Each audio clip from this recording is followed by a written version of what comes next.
জামাত কিন্তু সাকসেসফুলি বিএনপিকে চাঁদাবাজ হিসেবে লেভেলিং করে ফেলছে। জামাত বিএনপিকে কোণঠাসা করে ফেলেছিল একদম। এবং জামাতের যে উত্থান, যে পরিমাণ, যত পার্সেন্টেজ ভোট পেয়েছে, যতগুলো সিট পেয়েছে, এই যাবৎকালে যত সিট পেয়েছে তার অর্ধেকও পায়নি আগে। তো এই জন্য জামাতের ভিতরে কিন্তু প্রায় 4 গুণ সিট পেয়েছে সর্বোচ্চ জামাতের আসনের ভিতরে এখন যে কাজটা হবে, তারা কিন্তু সামনের বারে ক্ষমতায় যাবে, এভাবেই তারা কিন্তু সব কাজকর্ম পরিচালিত করবে। যেমন ক্ষমতায় যাওয়া কি 5 বছর পরে নাকি মাঝখানে শুরু করে দিবে ক্ষমতায় যাওয়া? মাঝখানে, এটা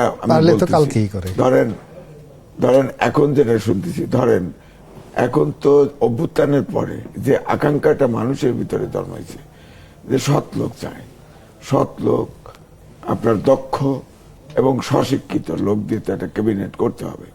কালকে বোঝা যাবে সেরকম ক্যাবিনেট হচ্ছে কিনা।